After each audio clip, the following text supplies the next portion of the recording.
Salut à tous, Sébastien, et après plus de 30 séjours en 2 ans au parc Disneyland Paris, j'ai décidé de vous faire une populaire opinion sur les deux parcs. Évidemment que j'aime ce parc, mais il est temps d'être un peu salé. C'est parti.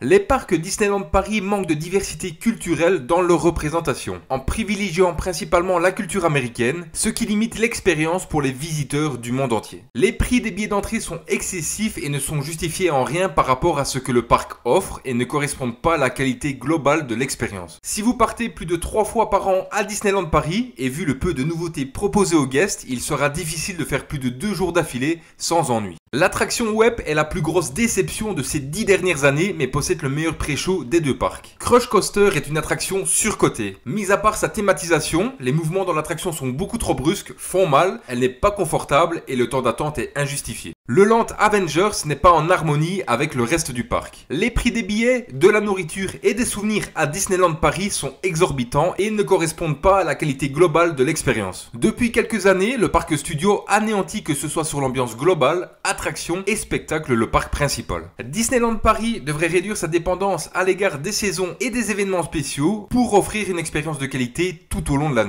Certains cast members peuvent sembler moins enthousiastes et moins engagés que dans d'autres parcs Disney. Le spectacle nocturne Disney Dream, revenu en avril 2023, est beaucoup moins marquant que Disney Illuminations. Si vous habitez à plus de 300 km du parc, prendre un pass annuel n'est pas rentable. Même si le Land Avengers est dans l'ensemble très sympa, il reste un échec au niveau de ses attractions et sa zone industrielle qui est de la paresse artistique. La nouvelle thématisation des mystères du Nautilus est l'une des plus grosses insultes au roman de Jules Verne, 20 milieux sous les mers. Les parcs Disneyland Paris sont devenus trop commerciaux et ont perdu leur magie d'origine. Les heures d'ouverture d'été des parcs est uniquement fait pour les gens résidant en hôtel ou pour faire consommer dans le parc. 8h30, 23h, c'est beaucoup trop long. La meilleure chose que le Covid ait fait à Disney est d'arrêter les pré-shows des attractions souvent trop longs et inutiles. Le parc devrait avoir une meilleure politique en matière de tolérance zéro envers les comportements indisciplinés. Les parcs Disneyland Paris devraient proposer des attractions basées sur des franchises non Disney pour plus de diversité. Les systèmes de réservation créent une expérience à 2 vitesses et devraient être abandonnés au profit d'un accès égal pour tous. Voilà, je sais que ça ne va pas plaire à tout le monde, mais j'ai hâte d'avoir vos avis et surtout vos unpopulaires opinions sur Disneyland Paris. N'hésitez pas à vous abonner, partager et à liker et je vous dis à la prochaine pour de nouvelles vidéos. Salut à tous.